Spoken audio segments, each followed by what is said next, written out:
Assalamualaikum warahmatullahi wabarakatuh. Nama saya Muhammad Riza Faza, NIM 19020026062, kelas HPI B4. Di sini saya akan menjelaskan singkat tentang sejarah ketatanegaraan Indonesia. Yang pertama yaitu pembentukan Undang-Undang Dasar 1945. Sejarah lahirnya UUD 1945 Negara Republik Indonesia BPUPKI atau Badan Penyelidik Usaha Persiapan Kemerdekaan Indonesia dibentuk pada tanggal 29 April 1945. Badan ini merupakan badan yang merancang Konstitusi 1945 selama sesi pertama yang berlangsung pada 28 Mei sampai 1 Juni 1945.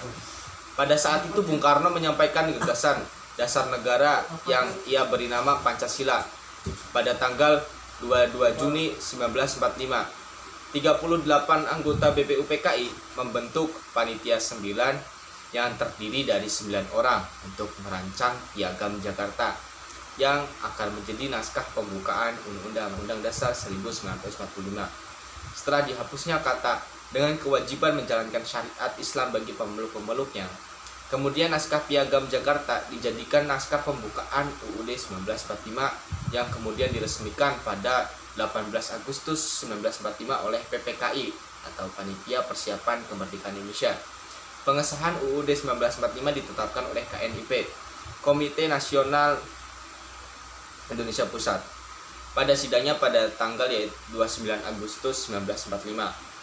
Kemudian naskah rancangan Undang-Undang Dasar 1945 dibuat pada saat sidang kedua BPUPKI pada tanggal 10 sampai 17 Juli 1945 dan tanggal 18 Agustus 1945. PPKI mengesahkan Undang-Undang 1945 sebagai Undang-Undang Dasar Republik Indonesia. Kedua, yaitu sejarah pembentukannya Undang-Undang Republik Indonesia Serikat. Pada periode 27 Desember 1949 sampai dengan 17 Agustus 1950, Dasar Republik Indonesia Serikat sebagai rasa ungkapan ketidakpuasan bangsa Belanda atas kemerdekaan Indonesia. Terjadilah kontak senjata atau agresi oleh Belanda pada tahun 1947 dan 1948 dengan keinginan Belanda untuk memecah belah NKRI menjadi negara federal agar dengan secara mudah dikuasai kembali oleh Belanda. Akhirnya disepakati untuk mengadakan konferensi meja bundar di Den Haag, Belanda, dengan menghasilkan 3 buah persetujuan. Yang pertama, mendirikan negara Republik Indonesia Serikat. Yang kedua, penyerahan kedaulatan kepada Republik Indonesia Serikat. Yang ketiga yaitu didirikannya uni antara Republik Indonesia Serikat dengan Kerajaan Belanda. Pada tahun 1949, berubahlah Konstitusi Indonesia, yaitu dari UUD 1945 menjadi Undang-Undang Dasar Republik Indonesia Serikat atau UUD RIS. Maka berubah pula bentuk negara kesatuan menjadi negara serikat atau federal, yaitu negara yang tersusun dari beberapa negara yang semulanya berdiri sendiri, kemudian mengadakan ikatan kerjasama secara efektif, atau dengan kata lain negara serikat adalah negara yang tersusun jamak terdiri dari negara-negara bagian. Kekuasaan kedaulatan Republik Indonesia Serikat dilakukan oleh pemerintah bersama-sama dengan DPR dan Senat. Sistem pemerintahan presidensial berubah menjadi parlementer yang bertanggung jawab kebijaksanaan yang pemerintah berada di tangan menteri-menteri baik secara bersama maupun sendiri-sendiri. Bertanggung jawab kepada parlemen atau DPR. Namun demikian, pada konstitusi RIS ini juga belum dilaksanakan secara efektif.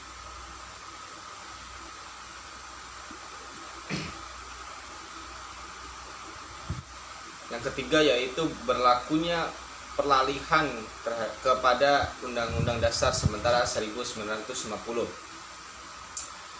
Hal ini terjadi pada periode 17 Agustus 1950 sampai dengan 5 Juli 1959.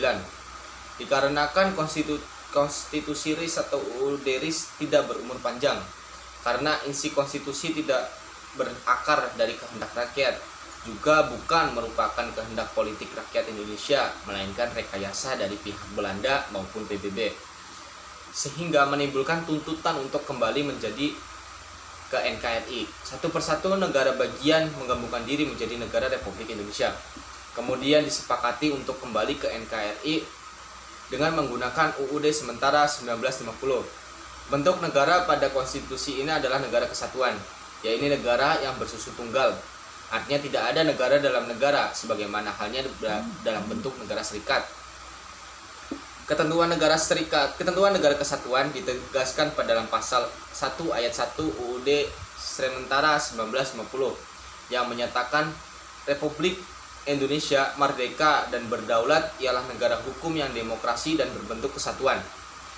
Pelaksanakan konstitusi ini merupakan penjelmaan dari NKRI berdasarkan proklamasi 17 Agustus 1945 serta di dalamnya juga menjalankan otonomi atau pembagian kewenangan kepada daerah-daerah di seluruh Indonesia.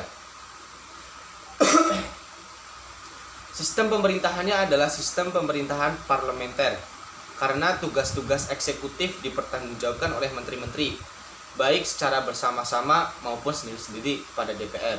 Kepala negara sebagai pucuk pimpinan pemerintahan tidak dapat diganggu-gugat karena kepala negara dianggap tidak pernah melakukan kesalahan.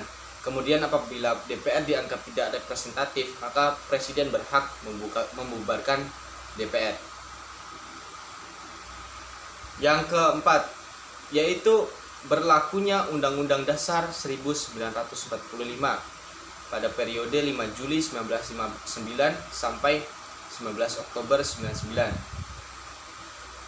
Pada periode ini diberlakukan kembali dengan dasar dekret Presiden tanggal 5 Juli tahun 1959. Berdasarkan ketentuan ketatanegaraan dekret Presiden diperbolehkan karena negara dalam keadaan bahaya.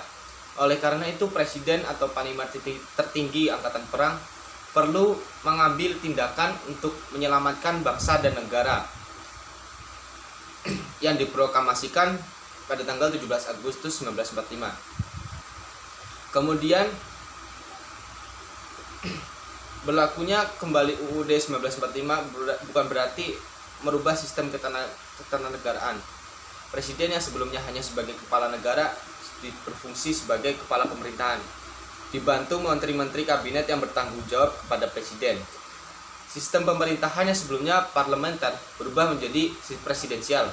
Dalam praktek ternyata UUD 1945 tidak diberlakukan sepenuhnya hingga tahun 1966. Lembaga negara yang dibentuk baru bersifat sementara dan tidak berdasar secara konstitusional. Akibatnya menimbulkan penyimpangan-penyimpangan. Kemudian meletuslah gerakan 30 September atau G30 SPKI sebagai gerakan anti Pancasila yang dipelopori oleh PKI. Walaupun kemudian dapat dipatahkan, pergantian kepemimpinan nasional terjadi pada periode ini dari Presiden Soekarno diganti Soeharto yang semula didasari oleh surat perintah 11 Maret 1966. Kemudian dilaksanakan pemilu yang kedua pada tahun 1972. Babak baru pemerintahan Orde Baru dimulai. Sistem ketatanegaraan sudah berdasar konstitusi. Pemilu dilaksanakan setiap 5 tahun sekali. Pembangunan nasional berjalan dengan baik. Namun di sisi lain terjadi kediktatoran yang luar biasa dengan alasan demi terselenggaranya stabilitas nasional dan pembangunan ekonomi. Sehingga sistem demokrasi yang dikehendaki UUD 1945 tidak berjalan dengan baik. Keberadaan partai politik dibatasi hanya 3 partai saja. Sehingga demokrasi terkesan mandul, tidak ada kebebasan bagi rakyat yang ingin menyampaikan kehendaknya. Walaupun pilar kekuasaan negara secara seperti eksekutif, legislatif, dan yudikatif sudah ada, tapi perannya tidak sepenuhnya. Kemauan politik menghendaki kekuatan negara berada di tangan satu orang, yaitu presiden, sehingga menimbulkan demonstrasi besar-besaran pada tahun 1998 dengan tuntutan reformasi yang berujung pada pergantian kepemimpinan nasional.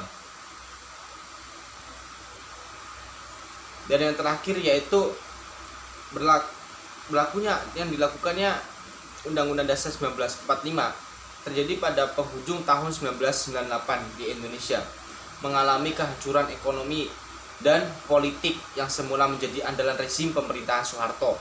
Dunia perbankan dilanda prahara akibat kesalahan regulasi dan praktik korupsi, kolusi, dan nepotisme.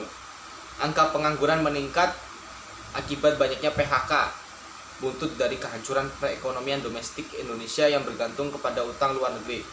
Namun, dari krisis moneter pada tahun 1998 ini memunculkan suatu konsep reformasi sebagai awal proses demokrasi di Indonesia, yaitu diadakannya amandemen UUD 1945. Latar belakangnya yaitu satu, karena pada masa Orde Baru kekuasaan tertinggi di tangan MPR dan pada kenyataannya bukan di tangan rakyat. Kedua, kekuasaannya sangat besar pada presiden. Ketiga, adanya pasal-pasal yang terlalu luas sehingga dapat menimbulkan multitafsir.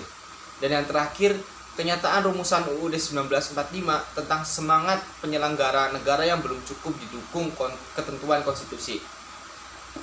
Tujuan perubahan Undang-Undang Dasar 1945 waktu itu adalah menyempurnakan aturan dasar seperti tatanan negara, kedaulatan rakyat, hak asasi manusia, pembagian kekuasaan, eksistensi negara demokrasi dan negara hukum, serta hal-hal lain yang sesuai dengan perkembangan aspirasi dan kebutuhan bangsa.